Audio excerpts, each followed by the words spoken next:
আমরা অনেকেই রোজ সকালে স্নানের আগে সূর্য দেবতাকে জল দান করি, কিন্তু আমরা অনেকেই এটা জানি না যে রোজ সকালে সূর্যদেবকে জল দিলে কি হয় এবং ঠিক কোন সময় জল দিলে সূর্য দেবতা প্রসন্ন হয়। আজকে আমি সেই সম্পর্কেই আপনাদেরকে বলবো, ভিডিওটা স্কিপ না করে সম্পূর্ণ ভিডিওটা দেখুন। প্রথমেই বলি, রোজ সকালে সূর্য দেবতাকে জল দিলে কি হয়, আসুন দেখে নিই।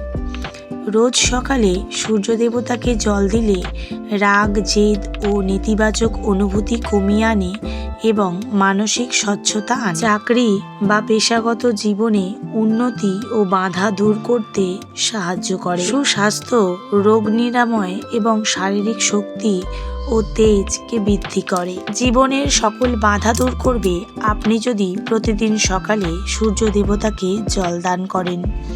ভোরবেলা সূর্যদেবকে জল দেওয়া মানে তার শক্তিকে আরও বাড়িয়ে দেওয়া, যাতে তিনি রাতের অন্ধকারে রাক্ষসের পরাজিত করতে পারেন, যা আমাদের জীবনেরও অন্ধকার দূর করে, জীবনে সৌভাগ্য আনে, আর্থিক অভাব দূর করে এবং সমৃদ্ধি বৃদ্ধি করে। সূর্য মহাবিশ্বের শক্তির উৎস, তাই তাকে জল নিবেদন করে কৃতজ্ঞতা জানালে সূর্য দেবতা খুবই প্রসন্ন হন।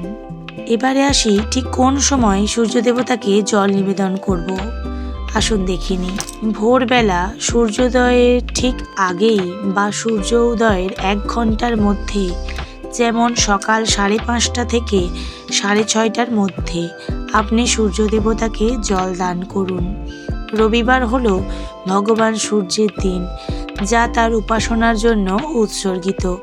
এই দিনেই সূর্য দেবতাকে জল নিবেদন করলে ও সূর্যদেবকে আরাধনা করলে সূর্য দেবতা খুবই প্রসন্ন হন এবং এর ফলে আপনার স্বাস্থ্য, শক্তি, সৌভাগ্য, সমৃদ্ধি বৃদ্ধি পাবে। তাই প্রতিদিন আপনাদের সম্ভব না হলেও রবিবার করে অবশ্যই সূর্য দেবতাকে জল দান করুন। আমার ভিডিওটা আপনাদের সবাইয়ের কেমন লাগে সবাই কমেন্টে জানাবেন। আপনারা একটু কমেন্ট করলে আমার ভিডিও করার আগ্রহটা আরও বেড়ে যায়। আশা করি সবাই ভালো আছেন, সবাই ভালো থাকবেন, সবাই সুস্থ থাকবেন। ধন্যবাদ।